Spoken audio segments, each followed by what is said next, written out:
In Wizard101, there is a way to stay level 1 forever and be able to get through most of the worlds in the game. This method is called level locking. You lock your level at the beginning of the game to remain level 1.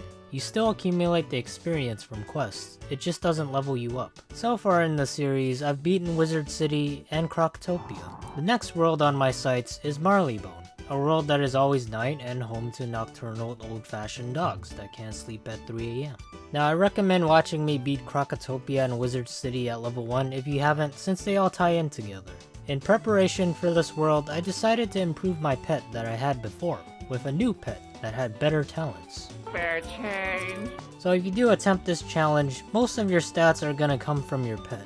Besides, if you're a homeless nomadic traveler, you'll need a man's or woman's best friend. This one just happens to be less domestic and more exotic. To help with my pet's training and medical bills, I ran various gauntlets for gold and snacks. I quit robbing people's houses in the last episode because having a pet makes you a family man now, which meant I had responsibilities. Some gauntlets have really nice rewards, like mega snacks. This one even has a little doggy door for your stepsister to get stuck in. A lot of stuff though are pretty much locked behind really low drop rates for gear.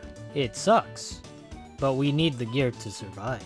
So much like many of the MMOs out there, the free-to-play gear grind is real. The reason why is 1. Gear is not guaranteed to drop, and 2. The gear can be from a range of levels such as 0 to 30, because some sadistic bastard wanted more RNG randomness. After farming for many days on end, suffering from in-game exhaustion, and arthritis-ridden fingers, I finally got a couple pieces of gear I could be proud of. I decided to get a makeover because, well, this just doesn't look appealing.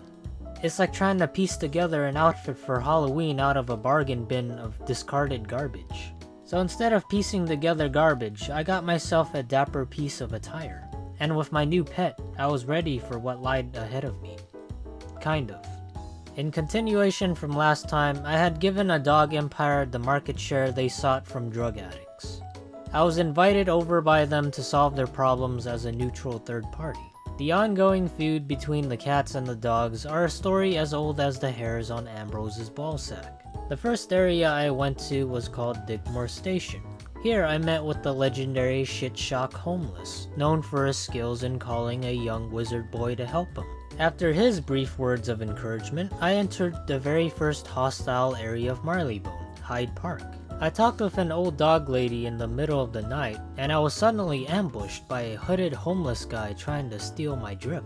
I tried to scare him away with my special insane bolt, but it didn't work. Upon coming back, he's just still standing there menacingly. Enemies like in Crocotopia will now tag team you, which means Insane Bolt. I'm kidding, it just means they have more health. I carried on my next task of searching warehouses for a missing cat, of which I did a very good job at. Like a pig's nose to truffles, or a dog's nose to farts, I found the cat I was looking for.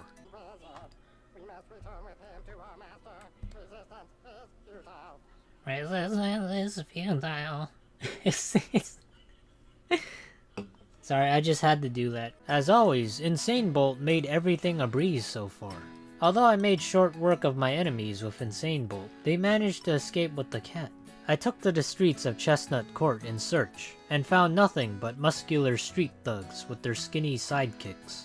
I gave all of them a proper workout and intensified their exercise routine. After some more filler dialogue and other crap with the locals, who like standing in one spot at night, I was able to rescue the cat that tried to mug me.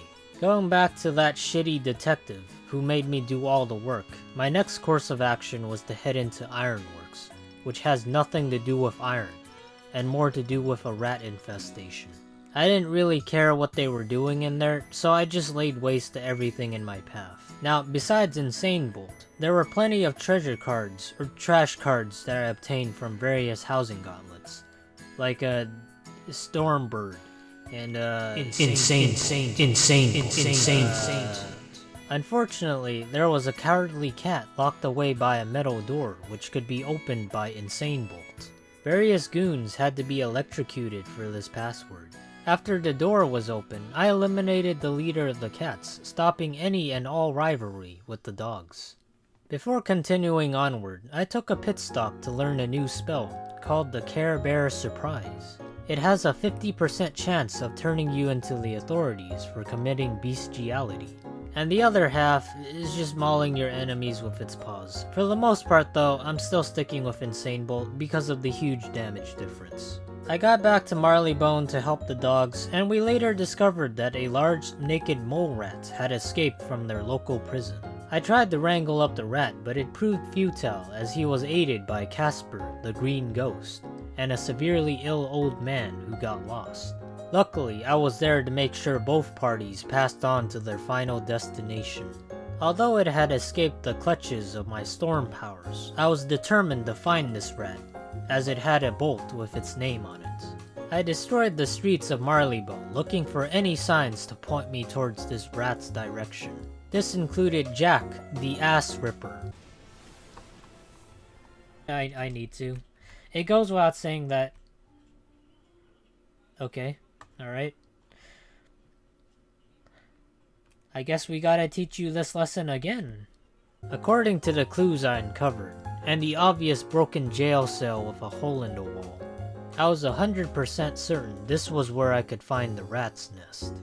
According to the Marleybonian Guide for Tourists, this hole belonged to a cat turned feral named Katzenstein. One of the things I tried to do was alter my destiny of having to put down this feral cat, which worked to an extent. Oh yeah, this...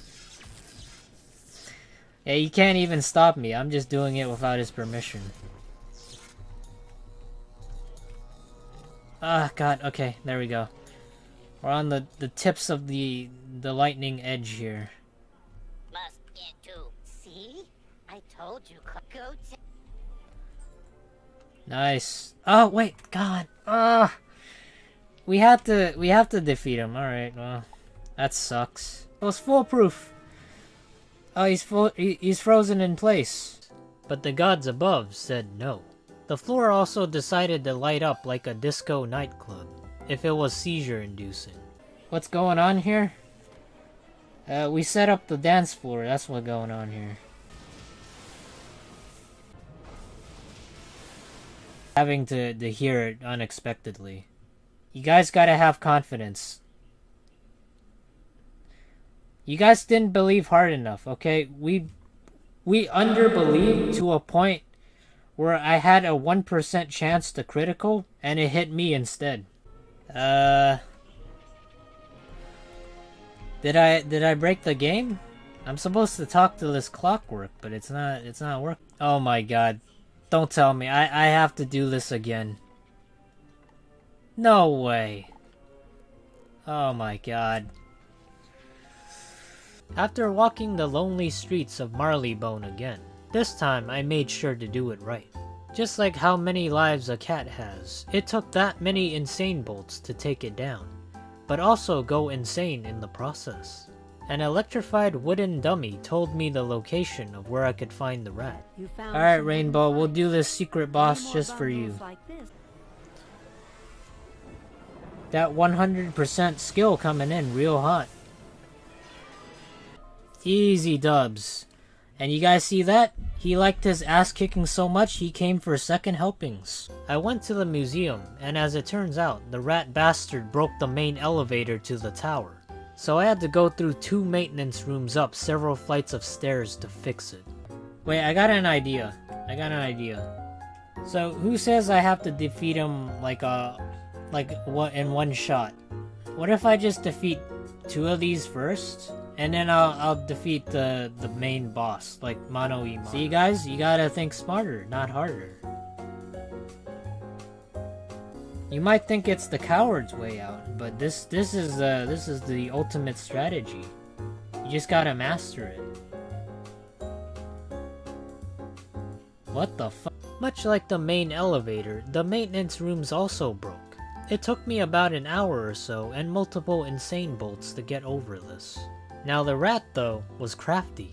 It decided to break the elevators again while I was ascending upward like the coward he was, making me do the entire dungeon all over again.